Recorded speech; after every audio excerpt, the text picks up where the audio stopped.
أستغفر الله رب البرايا، أستغفر الله من الخطايا. بسم الله الرحمن الرحيم. الحمد لله رب العالمين، والصلاة والسلام على سيدنا محمد حبيبنا وشفيعنا وزخرنا ومولانا، وعلى آله الطيبين وأصحابه المحسنين أجمعين. رب اشرح لي صدري ويسر لي أمري واحلل عقدة من لساني يفقه قولي. اللهم أرنا الحق حقا وارزقنا اتباعه، وأرنا الباطل باطلا وارزقنا اجتنابه برحمتك يا أرحم الراحمين. سبحانك لا علم لنا إلا ما علمتنا، إنك أنت العليم الحكيم. ولا حول ولا قوة إلا بالله العلي العظيم. أما بعد. Yang saya hormati Al-Fadil Tuan Pengurusi Majlis, Tuan Pengurusi Majlis merangkap pengurusi kepada masjid yang diberkati Allah Subhanahu wa taala. Yang saya hormati ahli jawatan kuasa masjid dan pegawai-pegawai syarak. Yang saya kasihi lagi kita cintai para habaib yang hadir bersama-sama pada malam ini. Yang saya kasihi para asatidah, para alim ulama, tuan-tuan guru yang turut hadir pada malam ini. Seterusnya yang dirahmati Allah dan dialu-alukan seluruh kaum muslimin, tuan-tuan dan puan-puan sekalian. Alhamdulillah, kita bersyukur kepada Allah Subhanahu wa taala di atas inayah Allah yang tidak putus-putus kepada hamba-Nya, terutama kepada golongan yang beriman. Dengan inayah Allah Subhanahu wa taala, majlis pada malam ini dapat diadakan majlis yang penuh dengan keberkatan. Mengapa? Kerana ia membicarakan suatu daripada peristiwa penting yang berlaku dalam kehidupan Nabi besar kita, Nabi Muhammad sallallahu alaihi wa ala alihi wa baraka wasallam. Nah, membicarakan apa sahaja tentang Nabi Muhammad sallallahu alaihi wa ala alihi wasallam itu tarsikhun lima'anil iman wal aqidah. Ia membawa kepada pengukuhan, peneguhan, pemantapan kepada makna-makna iman dan aqidah yang menjadi pegangan kita, golongan yang beriman dari kalangan Ahlus Sunnati wal Jamaah. Bila ia memberi makna tarsikh, mengukuhkan akidah, maka nilai perbicaraan itu tak boleh dinilaikan dengan dunia dan segala isinya. Kerana hanya dengan akidah yang benar, iman yang teguh, sahajalah seseorang itu terpelihara dari terjebak di dalam kesesatan dan kerosakan. Kerana Nabi sallallahu alaihi wasallam mengingatkan bahawa orang yang terjebak dalam kesesatan itu melakukan perkara-perkara yang menyalahi ajaran Nabi sallallahu alaihi wasallam itu tidak diterima akan sembahyangnya, tidak diterima akan sedekahnya dan zakatnya, tak diterima puasanya, tak diterima hajinya, tak diterima akan jihadnya, tak diterima satu pun, sedikit pun tidak diterima oleh Allah Subhanahu wa taala apabila akidahnya itu terbabit dengan perkara-perkara yang menyeleweng daripada akidah Islam yang benar. Oleh sebab itu, bila kita membicarakan tentang Rasulullah sallallahu alaihi wa ala alihi wasallam, maka kita terselamat. Kita terselamat daripada keadaan yang membawa kepada penolakan akan segala amal yang kita lakukan dalam kehidupan dunia ini.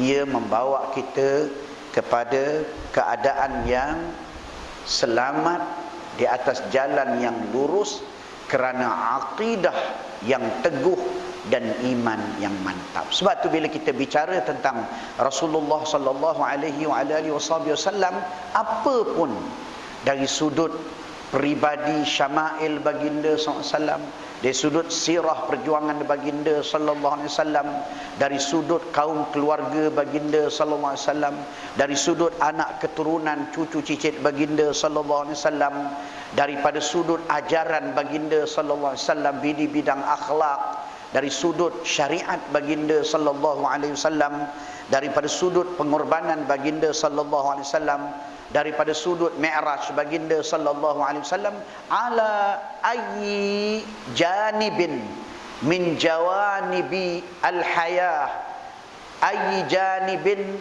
muta'alliqatin bil Mustafa sallallahu alaihi wa ala alihi wasallam, atas apa aspek dan sudut pun bila kita membicarakan ianya yang berkait dengan Nabi sallallahu alaihi wasallam, maka ini kalam munawwar, perkataan yang bercahaya, kalam thayyib, perkataan yang baik, kalam fihi tarsikh li ma'anil iman wal aqidah, yang membawa peneguhan iman dan aqidah. Sebab itulah ya, majlis kita pada malam ini suatu majlis yang sangat berkah, penuh dengan inayah daripada Allah Subhanahu wa taala, dan kita beruntung dapat hadir bersama-sama dalam majlis pada malam ni. Ahlan al-fadil Tuan Haji Zamri, kekanda kita, fadal duduk depan, fadil ya, insyaallah. Apatah lagi malam ini kita membicarakan tentang peristiwa hijrah. Dia apa sahaja yang berkaitan Nabi sallallahu alaihi wasallam adalah hidayah. Adalah hidayah. Adalah petunjuk. Maka kalau kita berpegang dengan apa sahaja yang berkaitan dengan Nabi Muhammad sallallahu alaihi wasallam, maka kesudahan kita itu saadah fid dunya wa fil akhirah, kebahagiaan di dunia dan di hari akhirat. Nabi kata sahabatku seperti bintang-bintang di langit. Dengan siapa pun yang kamu ikut, ihtadaitum, kamu akan mendapat hidayah. Nabi kata semua sahabatnya begitu. Siapa pun yang kamu ikut, itu sahabat Nabi sallallahu alaihi wasallam. Bagaimana dengan Rasulullah sallallahu alaihi wasallam sendiri? Dengan Rasulullah itu bukan sahaja daripada sudut-sudut tertentu, apa sudut pun ihtadaitum, kamu akan mendapat hidayah dan bimbingan Allah Ta'ala. Dan ini yang disebut oleh Allah di dalam Al-Quran, laqad kana fi rasulillahi uswatun hasanah.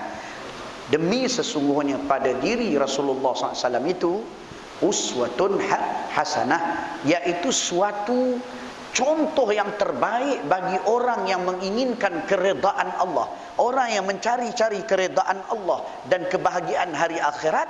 Maka fi Rasulillah, pada Rasulullah SAW itu apa pun kamu akan mendapati contoh yang kamu tak temui pada orang yang lain. Sebab itu bila kita bicara tentang Nabi SAW, malam ni kita bicara tentang hijrah. Nanti bila ada majlis maulid, kita bicara tentang kelahiran Nabi SAW. Kita bicara tentang syama'il baginda. Nanti bila para habaib hadir memberikan tausiah kepada kita, kita membicarakan tentang keluarga dan anak keturunan baginda sallallahu alaihi wasallam. Nanti kalau ada majlis-majlis yang dengan izin Allah Subhanahu wa taala dibawakan athar, kesan-kesan tinggalan Rasulullah SAW yang bersifat fizikal, seperti darah baginda SAW, seperti rambut baginda SAW, seperti gigi baginda SAW. Ini semua adalah merupakan perkara-perkara yang menyebabkan kita duduk dalam hidayah, duduk dalam keselamatan dari sudut akidah kita dan takwa kita kepada Allah Subhanahu wa taala. Baik. Malam ni kita nak bicarakan tentang hijrah. Dalam waktu yang terbatas ini, Ustaz langsung nak menyebut iaitu bahawa hijrah yang diajarkan oleh Nabi sallallahu alaihi wa ala alihi wasahbihi wa baraka wasallam itu adalah merupakan suatu proses yang meliputi keseluruhan fasa-fasa kehidupan manusia. Selagi manusia itu hidup, dia dituntut berhijrah. Selagi manusia itu hidup di bumi Allah Ta'ala, fahuwa matlubun mafrud alaih, difardukan atasnya hijrah min halin ila hal, min ma'siyatin ila ta'atillah, min ghaflatin ila zikrillah, min jahlin ila al-ilm, min al-bu'di min Allah ila al-qurbi ila Allah. Dia dituntut sentiasa berhijrah, berpindah dari keadaan yang tidak elok kepada keadaan yang lebih elok kepada Allah Subhanahu wa taala. Ini hijrah yang Nabi ajar. Sebab itu sya Allah berkehendak apa saja yang berkaitan tentang Nabi SAW dibicarakan dan diulang-ulangkan. Maulid baginda, hijrah baginda, mi'raj baginda, apa sahaja.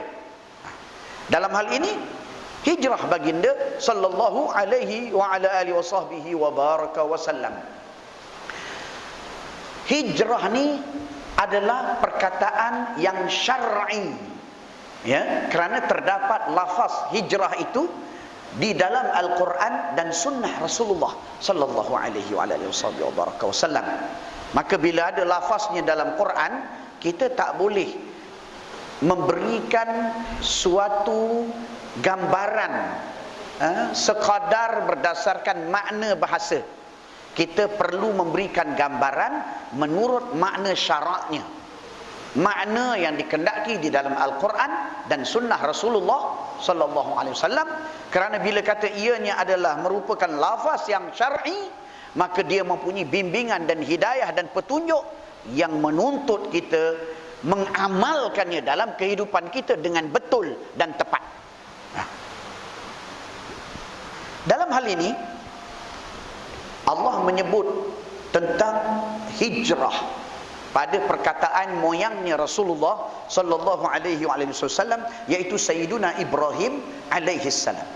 Sayyiduna Ibrahim alaihi salam adalah nabi yang pertama, rasul yang pertama berhijrah kerana agama. Berhijrah ni banyak, Habib. Tak perasan. Berhijrah ni banyak, ya.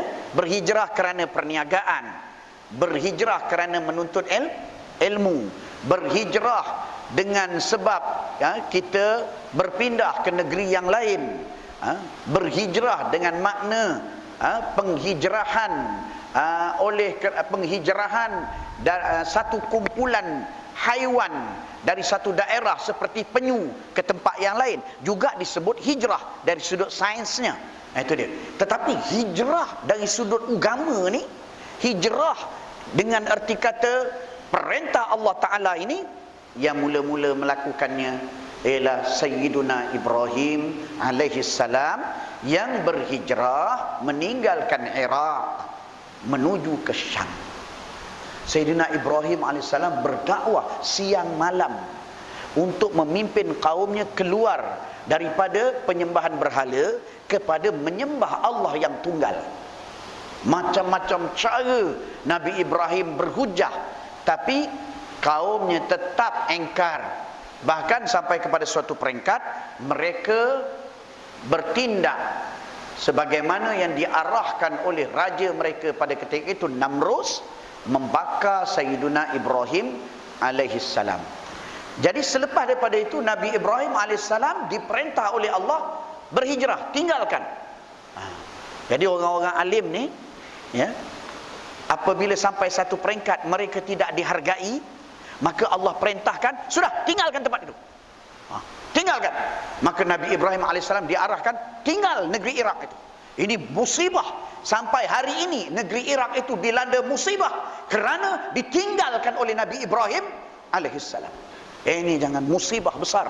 Na'udzubillah. Kalau tempat itu orang yang alim, tempat itu ada para habaib, tempat itu ada para aulia, tiba-tiba kita tidak beradab dengannya, kita tidak meraihkan akan ilmunya dan bimbingannya, lalu dia meninggalkan kita dengan isyarah daripada Allah Ta'ala, ini musibah kabirah.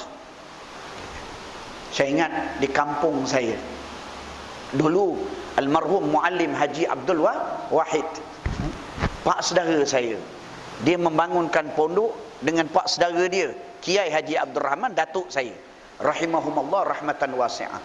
Dia bangunkan pondok di situ, ya, penentangan yang begitu dahsyat, ya, begitu dahsyat penentangan, macam-macam penentangan yang kita tak perlu sebutkan di sini, sampai akhirnya pondoknya terbakar. Habis pondoknya terbakar, dengan rumah-rumahnya terbakar, kitab-kitabnya terbakar. Akhirnya Muallim Haji Abdul Wahid membuat keputusan pindah ke kampung seberang. Pindah. Bila pindah ke kampung seberang, aktiviti ilmu terhenti di kampung tersebut. Berapa lama tuan-tuan tahu terhenti? 40 tahun. Makna aktiviti ilmu dengan arti kata yang datang daripada orang-orang yang diberi taufik oleh Allah untuk memimpin dan membimbing manusia kepada Allah Subhanahu wa ta'ala. Pindah ke kampung seberang. Bila orang tanya pada Muallim, Muallim boleh tak kita bangunkan pondok di sini? Nak bangunkan semula. Muallim kata belum sampai waktunya. Dia tak benarkan. Belum sampai waktunya, dia kata. Lagi orang tanya, Muallim boleh tak kita bangunkan pondok? Muallim kata belum sampai masa, belum sampai waktu dia. Akhir tempat tu dibiarkan berhutan. Kesan-kesan dapur-dapur pelajar-pelajar yang dibina daripada batu itu masih ada ketika itu, ya. Saya sendiri duduk di situ, saya tengok, ya. Dan akhirnya apabila kami pulang daripada Mesir pada tahun 2000, Tuan Guru Haji Jaliluddin beritahu kepada saya, dah sampai masanya ente ambil tanah ni, ente bangunkan penempatan pelajar-pelajar ente, ya, dan pondok di situ. Maka barulah dibangunkan pondok di atas tapak tempat terbakarnya pondok Muallim Haji Abdul Wahid. Pondok tu terbakar pada tahun 60, dibangunkan balik pada tahun 2000. Kam sana. Berapa tahun tu? 40 tahun. 40 tahun. Ketika pondok tu nak dibangunkan, anak puteri kepada Kiai Haji Abdul Rahman itu sebelum itu bermimpi kawasan itu ditumbuhi dengan pohon anggur. Ketika itu dia tak faham lagi kenapa tumbuh pohon anggur, dia mimpi. Kemudian bila saya pulang dan kita bangunkan pondok, baru dia faham. Rupanya tempat itu kembali menjadi raudhatun min riyadil jannah. Sya-Allah, tempat itu kembali dipijak oleh para aulia. Kali ini lebih besar lagi. Di tahun 40-an yang datang dari muhaddisin daripada India. Datang ulang-alik ramai daripada India sehingga terasasnya Jamaatul Tabligh di Melaka. Nah, itu dia. Tapi kali ini yang turun naik ialah para habaib, anak cucu Rasulullah SAW dari seluruh dunia, daripada England, daripada Yaman, daripada Madinah, daripada Makkah, daripada berbagai-bagai daerah Indonesia dan berbagai-bagai lagi. Ini jangan main-main dengan Allah Subhanahu wa ta'ala. Bila Allah sudah mengurniakan kita seorang kekasih untuk membimbing umat, tiba-tiba kita tak menjaga adab, tiba-tiba kita memfitnah, tiba-tiba kita menunjukkan kebencian dan permusuhan, nanti bila Allah tarik, maka kesannya sangat buruk, ya, lama kesan dia sampai 40 tahun kalau apa yang berlaku yang saya sebutkan tadi, ya. Jadi dalam hal ini Nabi Ibrahim alaihi salam, Allah perintahkan meninggalkan Iraq, pergi ke Syam.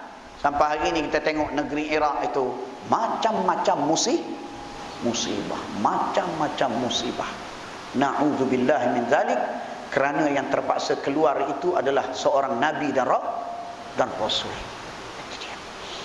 Beza dengan Nabi Muhammad SAW. Nabi Muhammad itu rahmatan lil alamin. Kemana pun Nabi pergi, rahmatnya yang dikehendaki oleh Allah menyebabkan umatnya dipelihara oleh Allah Subhanahu wa ta'ala. Jadi Nabi Ibrahim alaihissalam menyebut di dalam Al-Quran, dirakamkan dalam Al-Quran makna hijrah.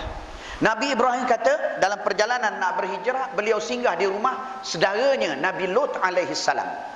Lalu Nabi Ibrahim alaihissalam kata kepada saudaranya Nabi Lut alaihissalam, wa qala inni a'udzubillahi minasyaitonir rajim, wa qala inni muhajirun ila rabbi. Maka berkata Nabi Ibrahim alaihissalam, sesungguhnya aku ini nak berhijrah kepada Tuhanku. Jadi ulama tafsir bahas mengapa Nabi Ibrahim sebut ila rabbi. Sedangkan bila berhijrah ini tawahumun lil jihad, memberi gambaran perpindahan dari suatu tempat ila jihatin ukhra, kepada suatu tempat yang lain. Itu memberikan tawahum, memberikan gambaran bahawa Nabi Ibrahim alaihissalam meninggalkan satu tempat iaitu Iraq menuju ke suatu tempat yang lain iaitu Syam. Begitu. Tapi mengapa Nabi Ibrahim alaihissalam sebut inni muhajirun ila rabbi? Mengapa? Ini Nabi, ya. Nabi ini dia kalau bercakap, ya, cakap Nabi ini ilmu. Dia tak bercakap yang sia-sia. Cakap Nabi ini bertepatan dengan ilmu. Itu dia. Dan begitulah dengan ulama warasatul anbiya. Sebab tu kita disuruh mendampingi para ulama Rabbani. Sebab cakap dia itu adalah cakap yang dibina di atas iman, akidah, ilmu dan fiqh. Maka cakap dia menjadi panduan kepada kita. Saya ingat masa saya ke Madinah menunaikan umrah, kami dibawa menziarahi Al-Habib Zain bin Smait, faqih Madinah, seorang ulama besar yang digelar beliau itu faqih Madinah, dan beliau itu seumpama Imam Syafi'i rahimahullah di zaman ini. Alim betul dalam bidang fiqh mazhab Syafi'i. Jadi beliau ni ditanyakan oleh orang yang hadir di dalam majlis. Kita tengok jawapan dia, Masya Allah, tu dia. Orang tanya kepada dia, Habib, kemampuan membaca Al-Quran khatam 30 juzu dalam 2 rakaat solat seperti yang dilakukan oleh Al-Imam Syafi'i rahimahullah ta'ala, ini apa ni Habib? Ini karamah ke? Tengok Habib jawab, jawapan yang tepat, jawapan yang tidak mematikan himmah, jawapan yang amanah dengan ilmu Rasulullah sallallahu alaihi wasallam, jawapan yang jujur yang hanya boleh diberikan oleh orang yang alim dan berilmu seperti beliau. Beliau kata bukan. Itu bukan karamah, beliau kata. Bukan. Sebab kalau jawapannya itu karamah, karamah itu khawarikul adat, perkara yang menyalahi adat. Bila perkara yang khawarikul adat tidak boleh diusahakan. Tidak boleh diusahakan. Itu pemberian Allah kepada awliya dan kekasihnya. Yang ini Habib kata bukan khawarikul adat. Yang ini ialah dia berkat dia selalu membaca Al-Quran dia bersungguh-sungguh membaca Al-Quran sehingga Allah memberi keberkahan kepada waktunya. Itu dia. Allah memberi keberkatan kepada waktunya. Dalam waktu yang singkat pada pandangan orang, dia mampu membaca Al-Quran dan mengkhatamkannya. Ini keberkatan waktu. Dan Allah itu ala kulli syai'in qadir.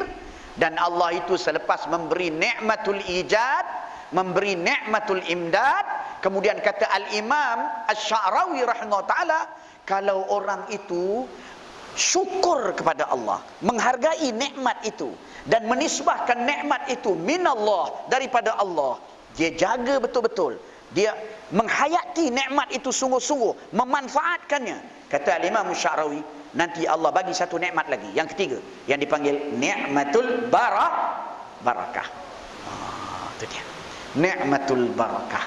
Jadi apabila dapat ni'matul barakah, ini yang kita lihat ada ulama di Hadramaut baca Quran 2 kali di waktu siang, 2 kali khatam di waktu malam. Itu semua barakah. Yang ini yang kita nak kejar dalam hidup kita. Yang ini yang kita nak kejar sebelum kita menghadap Allah Subhanahu wa taala. Yang ini yang ingin kita dapatkan, ya, agar kita benar-benar, ya, tidak menyesali di hari akhirat kerana manfaatkan nikmat-nikmat yang diberi oleh Allah dengan mengisi umur kita dengan ibadah yang bersungguh-sungguh. Jadi Al-Habib jawab, ini bukan karamah, ini barakah pada waktu dia. Jadi makna kalau begitu, ini suatu hal yang boleh dicapai oleh sesiapa sahaja dengan syarat dia bersungguh-sungguh membaca Al-Quran. Di Melaka kita ada makcik 3 hari khatam sekali 30 juzuk. Pukul 12 malam dia tidur awal, 12 malam dia dah bangun. Dia start dah bangun, dia membaca Al-Quran sampai subuh. 3 hari khatam Al-Quran. Ini barakah. Ini barakah. Baik. Jadi kalau para anbiya, kalau para ulama, ya, mereka itu tak bercakap melainkan berdasarkan kepada ilmu. Mereka itu jujur. Begitulah lebih-lebih lagi dengan para anbiya dan para rasul alaihimus salatu wassalamu ala nabiyyina afdalus salatu wassalam. Maka kata Nabi Ibrahim alaihissalam, wa qala inni muhajirun ila rabbi, aku nak berhijrah kepada Tuhanku. Maka kata ulama dalam tafsir, Nabi Ibrahim alaihissalam tak kata inni muhajirun ila haitsu amarani rabbi, aku nak berhijrah kepada arah yang diarahkan oleh Tuhanku, yang diperintah oleh Tuhanku. Kalau ikut secara logiknya, beliau akan berkata begitu. Ini nak ke mana? Saya nak pergi ke Syam, tempat yang Tuhan perintahkan saya berhijrah. Tidak, ni nak ke mana? Saya nak berhijrah kepada Allah. Oleh itu kata Al-Imam Al-Imam Fakhrul Razi dalam tafsirnya, beliau rahimahullah ta'ala mengatakan, apa dia? Al-hijrah, hijrah itu hakikatnya laisat talaban lil jihah, ia bukan mencari tempat dan arah tertentu, bukan. Akan tetapi walakin talabun lillah, yaitu mencari akan keredaan Allah subhanahu wa ta'ala. Lantas di dalam ayat Al-Quran tadi, ya, melalui lafaz dan kalam Nabi Ibrahim alaihissalam, Allah telah menunjukkan kepada kita makna hijrah. Talabun liridallah, mencari akan keredaan Allah. Cuma di dalam peristiwa Nabi Ibrahim alaihissalam, dengan intiqal min baladin ila balad, berpindah dari satu negeri ke satu negeri yang lain. Tetapi hakikatnya bukan negeri itu, hakikatnya mencari keredaan Allah subhanahu wa ta'ala dengan mematuhi perintah Allah subhanahu wa ta'ala. Dan makna hijrah inilah yang, ya, disebut oleh Nabi kita Muhammad sallallahu alaihi wa alihi wasallam wal muhajir man hajara ma nahallahu anhu, dan orang yang berhijrah itu ialah orang yang meninggalkan apa yang ditegah oleh Allah daripadanya. Itu dia. Jadi dia meninggalkan perkara yang ditegah oleh Allah daripada perkara-perkara lalai, mungkar, maksiat, maka perbuatannya meninggalkan perkara itu dengan bersungguh-sungguh, tidak kembali melakukannya semula, ini dipanggil orang yang berhijrah. Lantas berhijrah itu talabun lillah, talabun liridallah, mengharapkan ridha Allah subhanahu wa ta'ala. Dan mengharapkan ridha Allah itu bukan semata-mata dengan berpindah dari satu negeri ke satu negeri, ia juga berpindah min halin ila hal, dari satu keadaan yang lebih baik. Maka apabila kita melihat makna hijrah ini, ya, sebagaimana yang terkandung di dalam Al-Quran dan dalam hadis Rasulullah SAW, maka ia tidak terbatas maknanya dengan penghijrahan yang dilakukan oleh Sayyidina Rasulullah sallallahu alaihi wasallam dari Makkah ke Madinah.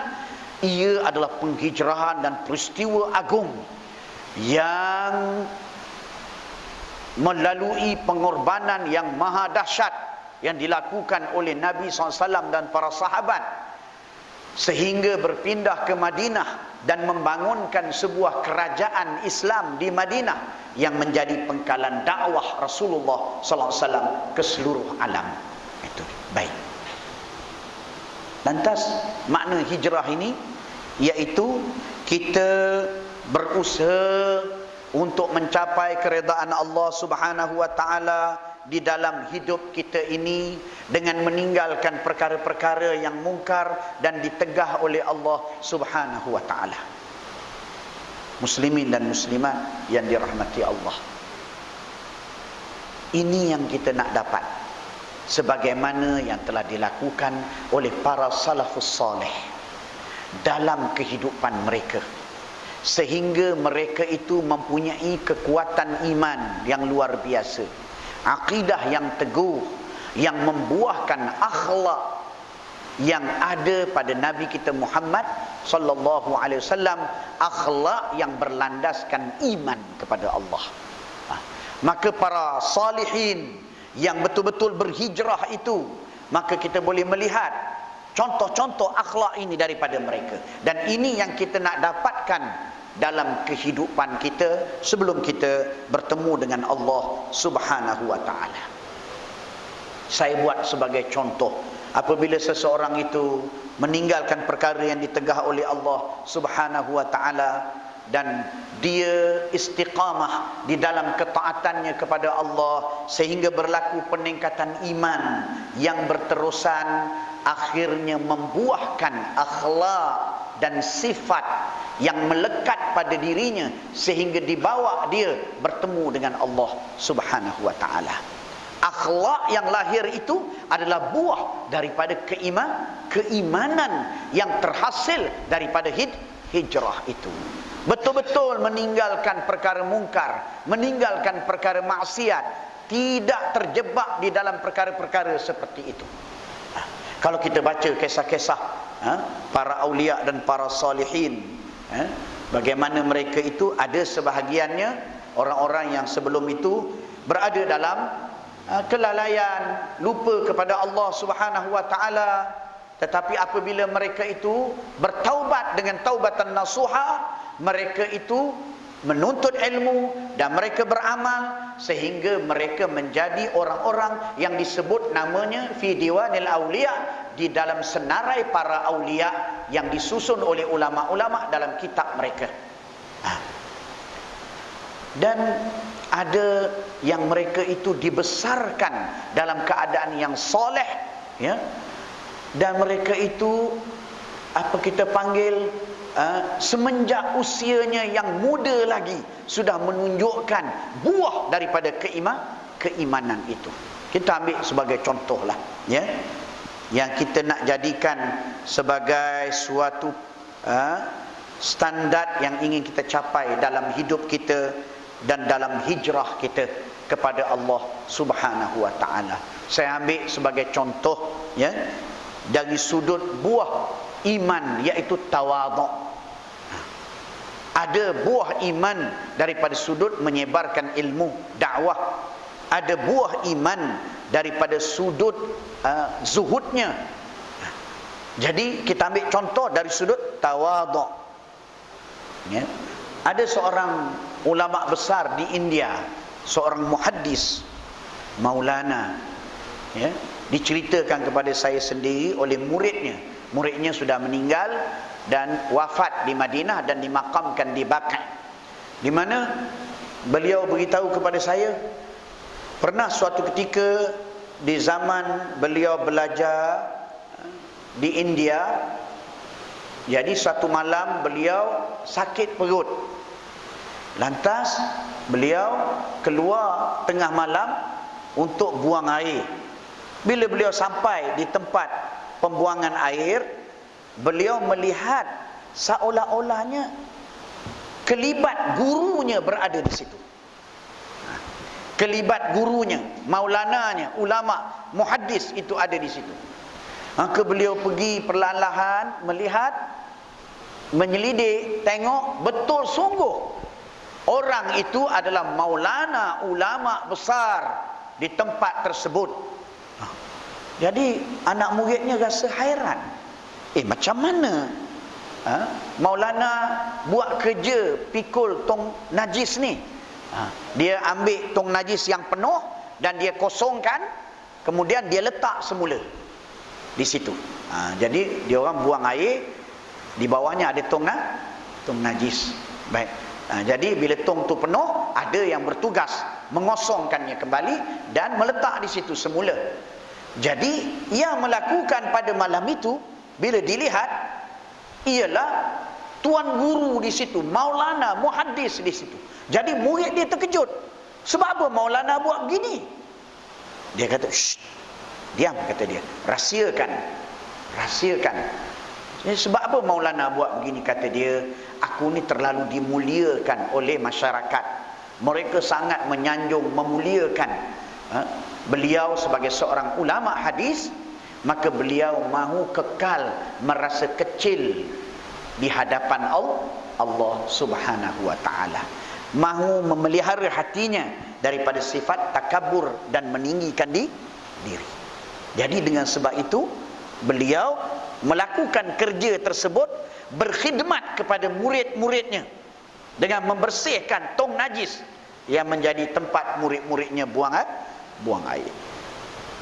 Ini sifat tak boleh nak dibuat-buat, tak boleh nak dilakon-lakonkan.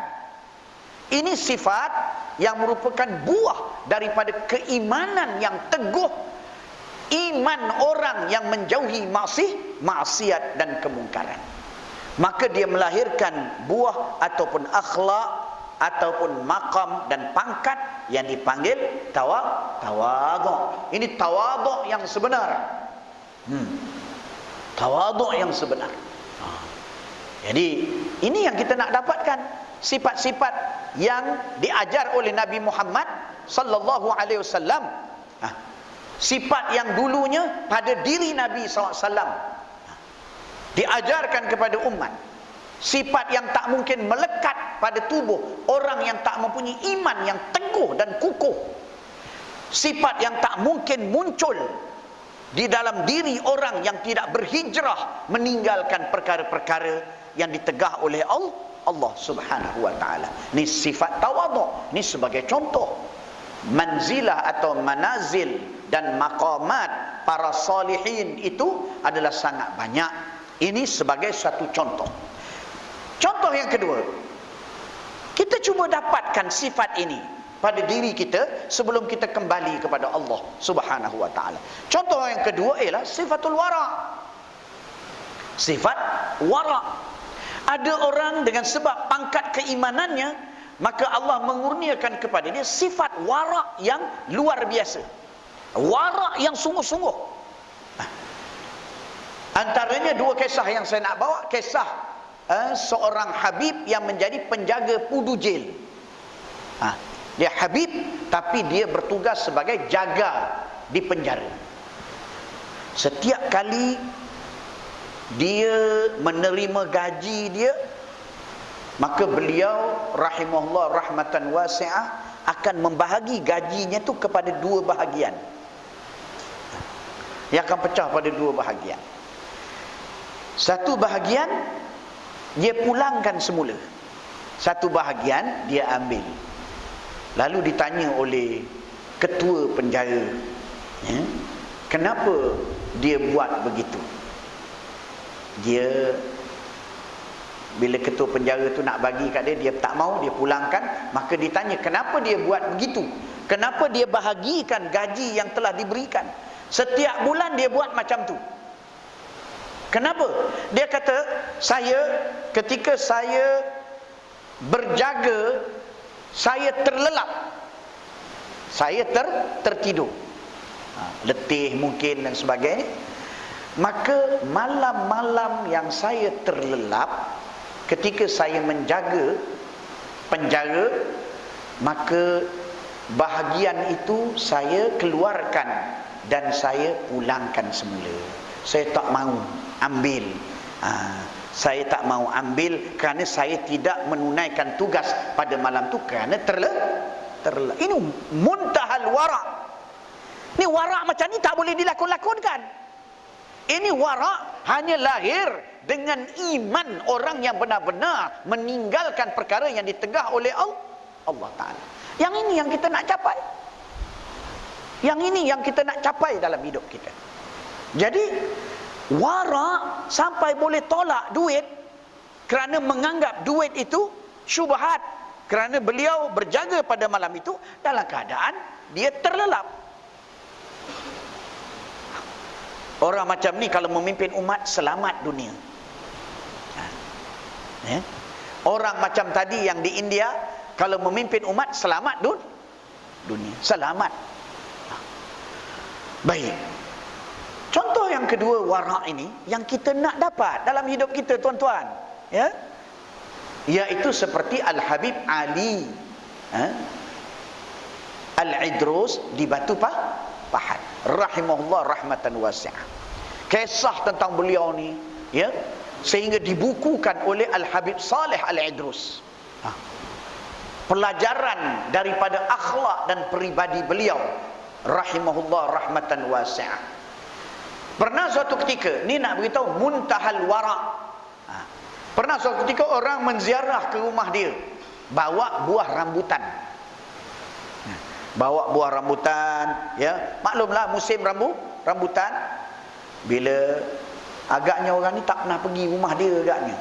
Jadi bila sampai depan rumah Habib, kawan ni terkejut dan rasa tekilan.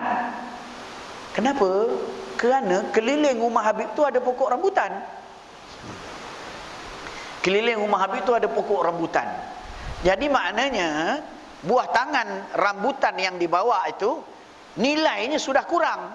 Sebab kalau kita nak bawa satu-satu buah tangan, kita bawa lah sesuatu yang susah dijumpai oleh orang yang kita ziarah, supaya dia dapat merasa atau menikmati sesuatu yang istimewa. Jadi bila tengok dah keliling pokok rambutan, nak buat macam mana? Kita dah niat bawa bagi aja lah, yang lain tak ada. Maka dah bila bagi salam, Habib sambut, mereka kata, minta maaf Habib, kami ni silap bawa rambutan. Macam itulah maksudnya perkataan mereka, mohon maaf.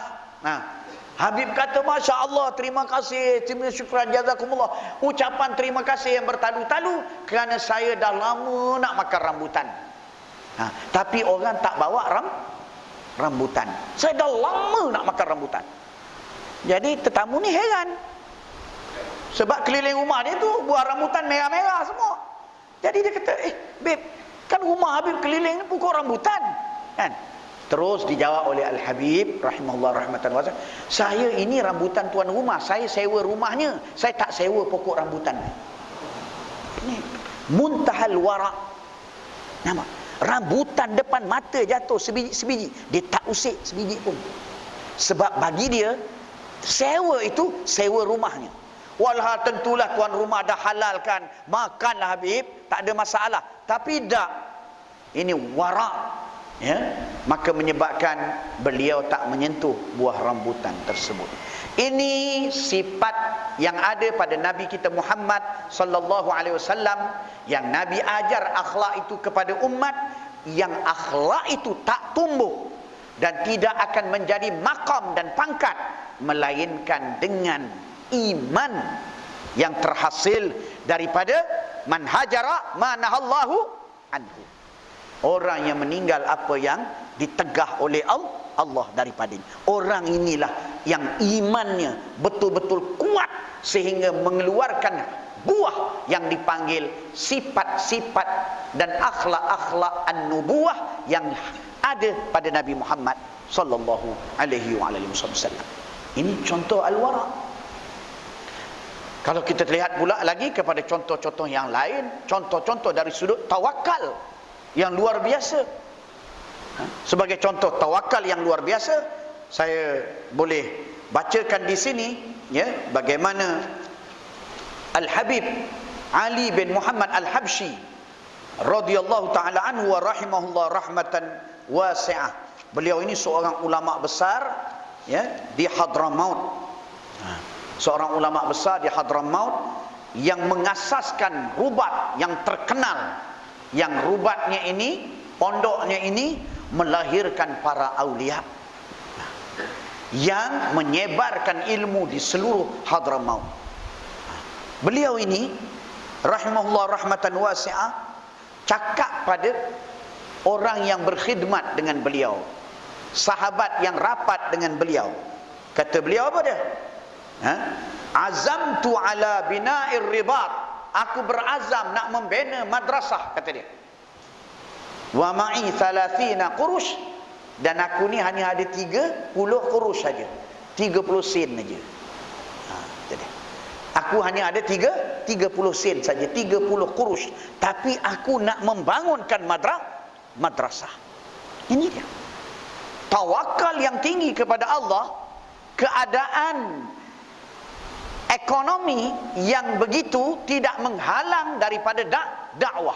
Apabila beliau berada di Baur, apabila beliau melihat bagaimana tempat itu perkembangan ilmunya merosot kerana orang yang menyebarkan ilmu di situ telah wafat, yaitu seorang syekh bernama Hasan.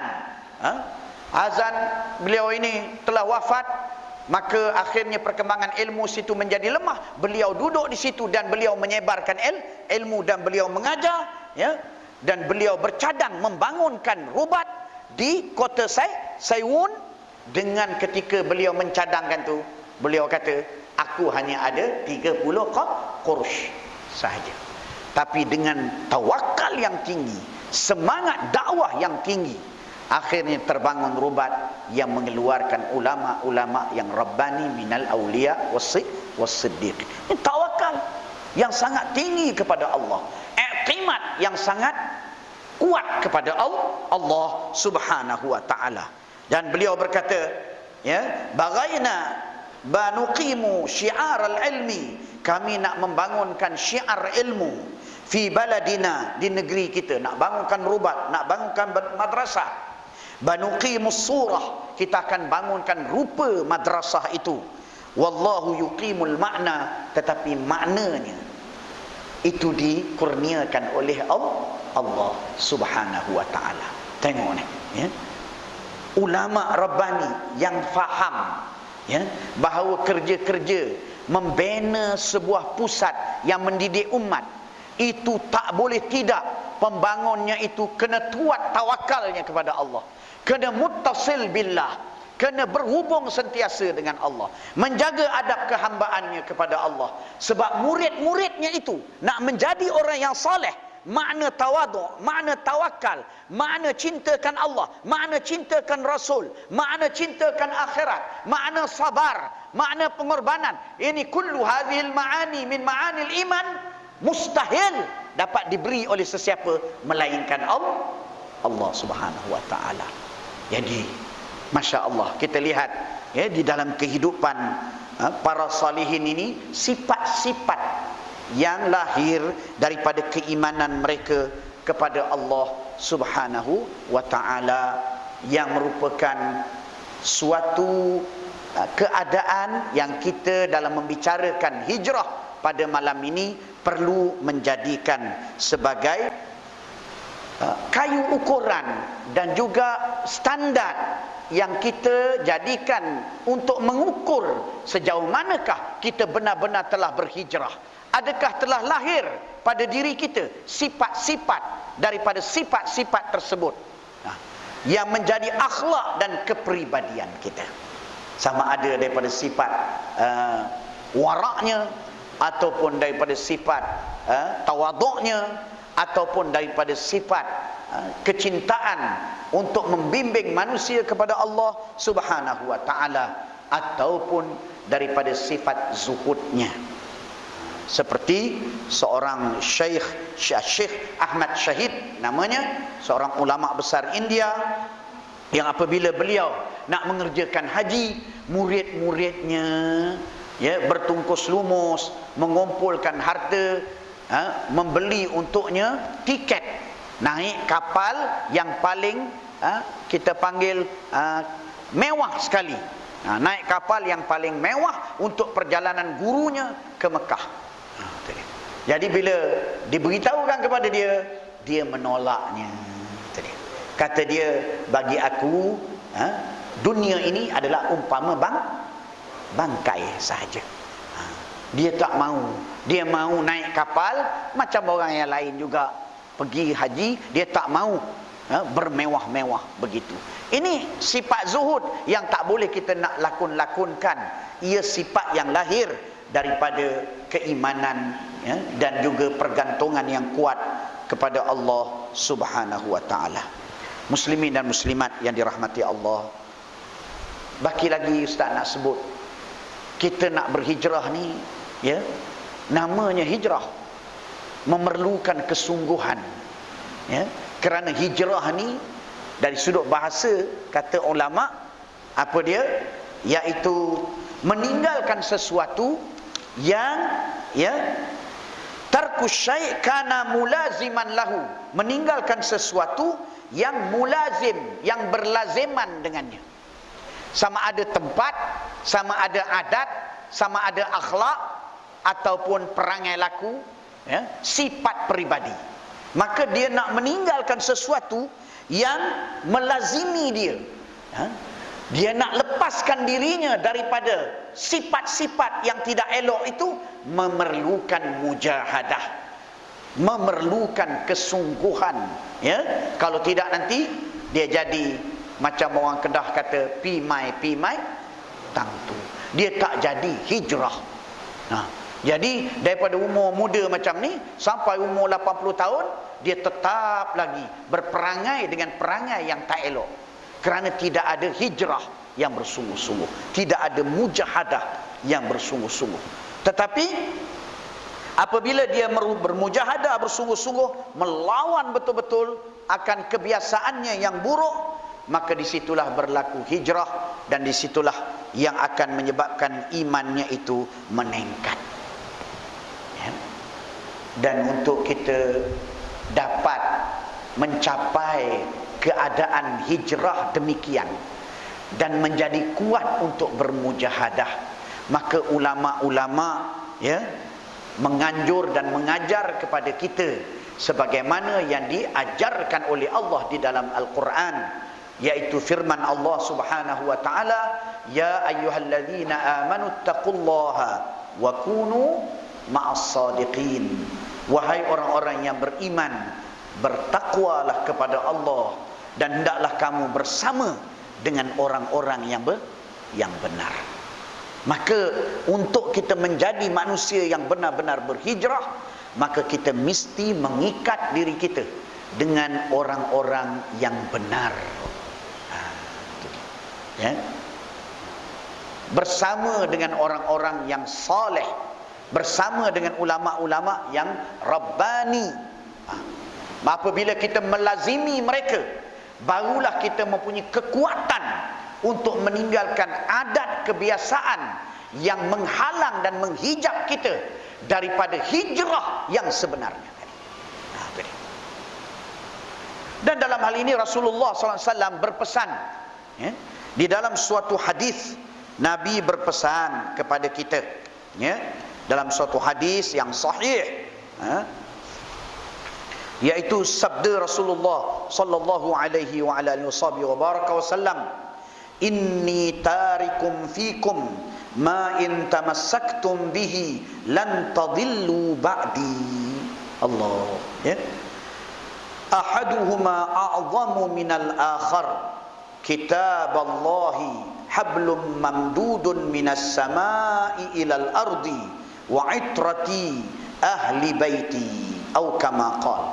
Hadis ini hadis sahih, ya, di mana selain Rasulullah SAW berpesan kepada kita supaya berpegang teguh dengan kitabullah dan sunnah Rasulullah sallallahu alaihi wa alihi wasallam, di dalam hadis yang sahih Nabi SAW berpesan supaya kita juga berpegang teguh dengan segolongan manusia, ya, segolongan manusia yang disifatkan oleh Nabi Muhammad sallallahu alaihi wasallam bahawa mereka itu tidak akan berpisah daripada Al-Quran, bahawa mereka itu akan sentiasa mengamalkan ajaran Al-Quran dalam hadis yang sahih, sehinggalah mereka bertemu dengan Rasulullah sallallahu alaihi wasallam di hari akhirat di kolam haud. Golongan itu yang disebut oleh Nabi SAW di dalam hadis ini, yaitu sesungguhnya aku meninggalkan di kalangan kamu barang yang sekiranya kamu berpegang teguh dengannya selama-lamanya, lan tadillu ba'di, selepas wafatku selama-lamanya kamu tidak akan tersesat. Ini pesanan Nabi SAW. Saya dah sebut dah tadi, ya, bahawa kalau ulama pun bercakap, dia pastikan cakapnya berlandaskan ilmu. Nah, apatah lagi para anbiya dan para rasul, apatah lagi Nabi yang tahu bahawa tempohnya bersama umat hanyalah sebentar, dan dia akan meninggalkan umat, iaitu Nabi SAW tidak lagi bersama umat, melainkan dalam keadaan baginda itu telah wafat. Maka Nabi berpesan, ya, pesanan Nabi itu adalah pesanan yang wajib kita genggam dengan gigi geraham kita, kerana ia melibatkan keselamatan kita di dunia dan di hari akhirat. Nabi berpesan dengan penuh kasih sayang, yaitu Nabi mengatakan, sesungguhnya aku meninggalkan kepada kamu, sekiranya kamu berpegang teguh dengannya, kamu tidak akan sesat atau menyeleweng selepasku selama-lamanya. Kan mahal tu, ya, mahal tu. Nabi kata selama-lamanya kamu tidak akan menyeleweng. Dalam hadis yang lain pun Nabi menggunakan lafaz lan tadillu abada, berpegang dengan Al-Quran, berpegang dengan sunnah Rasulullah SAW, maka tak akan sesat selama-lamanya. Dalam hadis ini Nabi menerangkan lagi jalan keselamatan itu, berpegang dengan Al-Quran, dan kemudiannya Nabi menyebut ahaduhuma a'zamu minal akhar, satu daripadanya lebih besar daripada yang satu lagi. Nabi menyebut kitab Allah, yaitu yang ditinggalkan Nabi itu, yaitu kitab Allah, Al-Quran, sebagai tali yang memanjang ke bumi, ya, dari langit memanjang ke bumi, yaitu Al-Quran, untuk menjadi asas manusia bertakarub kepada Allah dengan berpegang dengan ajaran Al-Quran. Kemudian Nabi menyebut wa itrati ahlu baiti, dan keturunanku dari kalangan keluargaku, yaitu siapa dia? Yaitu daripada keturunan Rasulullah sallallahu alaihi wasallam yang datang daripada Sayyidina Al-Hasan dan Sayyidina Al-Husain radhiyallahu taala anhum. Nabi pesan, sebab Nabi kasih kepada umat, maka Nabi pesan, ini orang kamu pegang betul-betul. Sebab Nabi sebut lanjutan daripada hadis, mereka tak akan berpisah dari Al-Quran, sehingga bertemu dengan Nabi Muhammad sallallahu alaihi wasallam di kolam Haud. Nabi tahu di akhir zaman ni macam-macam fitnah, ya. Banyak sangat perahu yang bocor, ya. Yang kita pada asalnya nampak bagus, tapi bila kita naik di pertengahan jalan bocor, yang akhirnya membawa kepada, ya, kerugian yang besar kepada mereka yang menaiki perahu tersebut. Itu dia.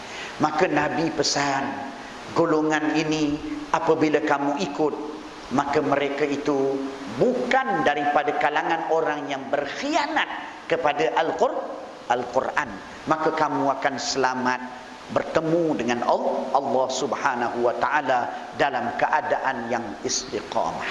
Nabi tak pesan saja-saja, tuan-tuan kena ingat tu, ya.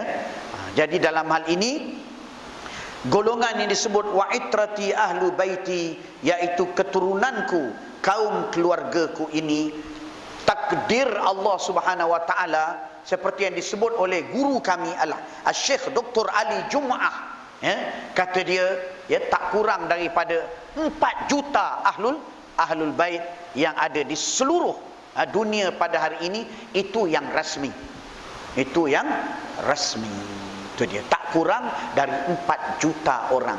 Jadi setiap belahan bumi Allah ini, Allah mencampakkan anak cucu keturunan Rasulullah sallallahu alaihi wa ala alihi wasallam untuk menjadi mahallut tamassuk, tempat berpegang selain daripada kitabullah.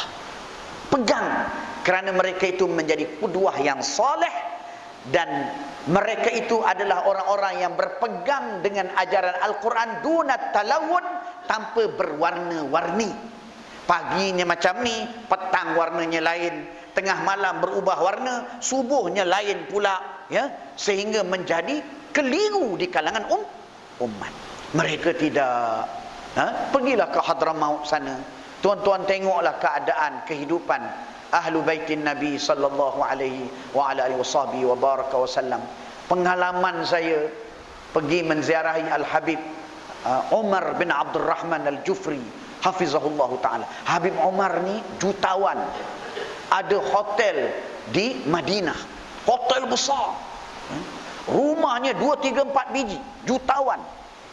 Bila saya pergi ziarah Sayyidi Al-Habib bersama dengan asatizah, tuan-tuan tahu tak, ya, ketika nak makan, dia ajak mari makan sekali dengan dia. Makan di mana? Dalam pinggan dia. Ya, pinggan nasi dia, dia ajak kita makan dalam satu pinggan dengan dia. Saya, isteri saya pun tak nak makan satu pinggan dengan saya, ya? Saya tak pernah dengar orang makan satu pinggan, tak ada. Ini saya nak beritahu, ya, mengapa Nabi SAW pesan begitu. Kerana akhlak yang demikian adalah tumbuh dari kalangan mereka yang dibesarkan dalam iman dan takwa kepada Allah. Nabi dengan rahmat dan belasnya kepada kita, umat baginda, maka Nabi tunjukkan supaya kita dapat belajar dan menjadikan contoh daripada anak cucu Rasulullah SAW. Jadi bila Al-Habib Umar bin Abdul Rahman kata, mari makan sekali dengan Nana dalam satu pinggan, saya fikir 2, 3 kali. Takkan nak makan dalam pinggan Habib? Jadi saya pun duduk sebelah dia, dia pun ulur pinggan dia, mari sama-sama makan dalam pinggan. Jadi dia makan nasi dia, saya pun makan nasi itu juga dalam pinggan. Bukan dulang, ya, pinggan. Ini tawaduk. Ini tawaduk ni tak boleh dibuat-buat, ya. Ini bukan lakonan. Ini bukan lakonan, tuan-tuan. Tuan-tuan tak percaya, balik cuba ajak makan satu pinggan dengan isteri masing-masing. Tak dia lempau ni pinggan tu. Ni apa cerita pula ni, kata. Kata ajak makan satu pinggan pula, ya. Tak, begitulah. Saya ingat dalam perjalanan daripada Jeddah pergi ke Madinah, Al-Habib ni ada kencing manis, injection. Dia kena pakai insulin. Jadi dia drive kereta dia. Dia kata pesan yang boleh bawa kereta duduk depan. Jadi nanti dia nak minta tukar. Kami asatizah ni bila dah naik kereta Mercedes, tidur lah semua. Tidur, tak jaga. Sampai Madinah baru jaga. Habib tak kisah pun. Dia bawa sampai Madinah. Dia tak kejutkan kami pun. Ini akhlak tuan-tuan yang umat kena belajar kembali. Akhlak inilah yang hilang di kalangan sebahagian dari kita, yang menyebabkan banyak musibah yang berlaku di akhir zaman. Sehingga kita tengok perahu itu nampak bagus, tapi di tengah jalan bocor. Itu dia. Tuan-tuan yang dirahmati Allah, antara sifat dan akhlak yang demikian, yang lahir daripada keimanan yang teguh ini, yang ditunjukkan oleh kaum keluarga Nabi kita Muhammad sallallahu alaihi wasallam tadi, ialah sifat Al-Habib Abdul Qadir As-Saggaf rahimahullah rahmatan wasi'ah. Ni Ustaz nak beritahu ni semua contoh-contoh yang tak boleh dilakonkan, sebab dia bukan lakonan. Jadi Al-Habib, tuan-tuan semua maklum bagaimana pencinta dia menjemput dia ke suatu majlis. Apabila dia pergi ke rumah orang yang menyintai dia tadi, dalam majlis itu, ya, selepas selesai majlis, makan dan sebagainya, ketika nak pulang, tuan rumah hantar sampai ke kereta. Kemudian bila dia masuk, tuan rumah tolong tutup kereta, pintu kereta. Bila tutup pintu kereta, lambai tangan, dia pun lambai tangan, dan kemudian kereta pun meninggalkan perkarangan rumah. Dan bila jauh daripada penglihatan tuan rumah itu, Al-Habib terus beritahu pada driver, berhenti. Kalau kita stop, berhenti. Sebab apa Habib? Tangan aku tersepit, kata dia. Kata dia, tangan aku tersepit. Maka cepat-cepat driver tu buka, tangan Habib sudah berdarah. Tangan dia tersepit. Tutup pintu, kerang itu. Tapi boleh lagi Habib angkat tangan, lambai. Boleh lagi Habib maknanya memberikan wida dengan penuh adab dan kasih sayang. Itu dia. Ini akhlak, ya, tawaduk, tak mau melukakan perasaan tuan rumah, ya, orang yang dia kasih dan dia hormat, yang tak boleh dilakon-lakonkan. Dan inilah akhlak para sahabat ridwanullah anhum ajma'in yang diasuh oleh Nabi SAW. Sebab itu para sahabat itu, kemana mereka pergi? Mereka merubah dunia ini kembali kepada Allah Subhanahu wa ta'ala.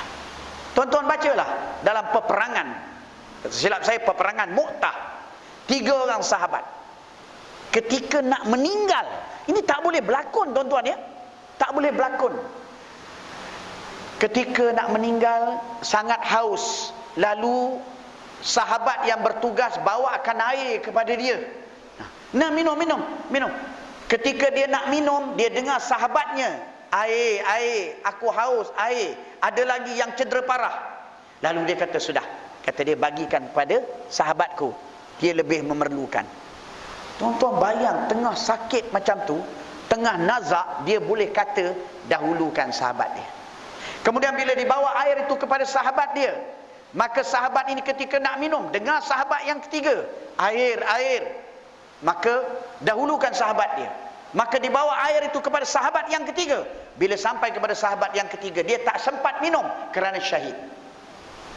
Pergi balik yang kedua, telah syahid. Pergi balik yang ketiga, telah syahid.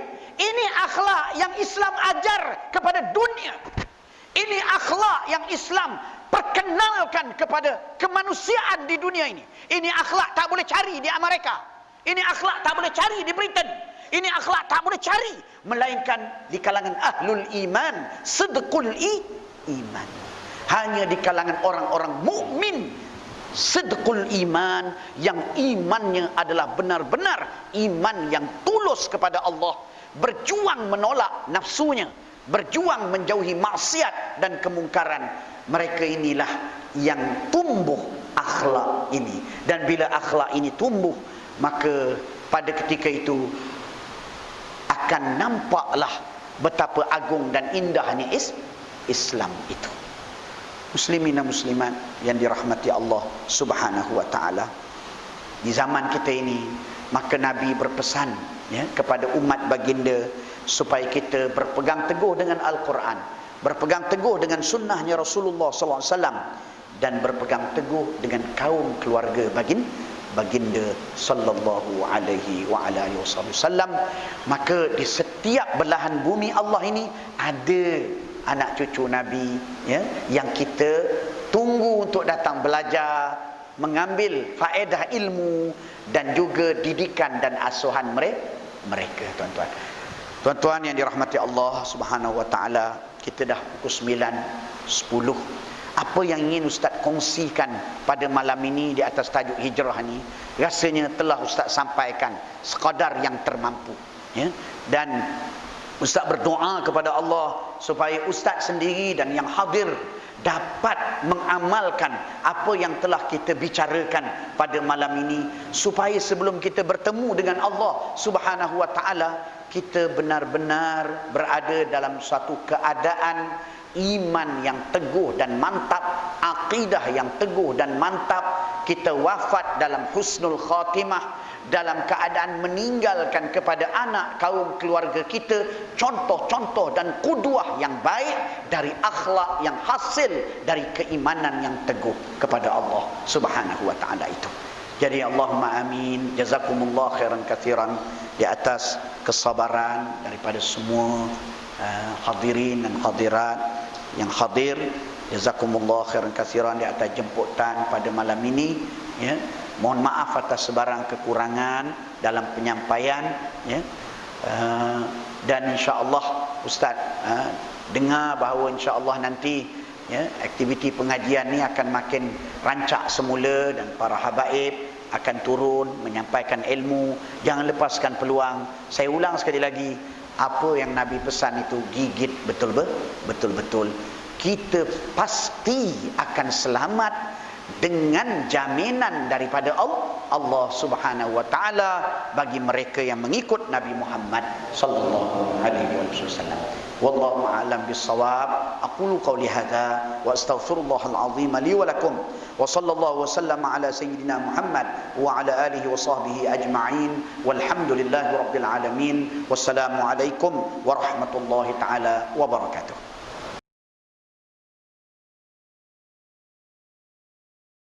أستغفر الله رب البرايا أستغفر الله من الخطايا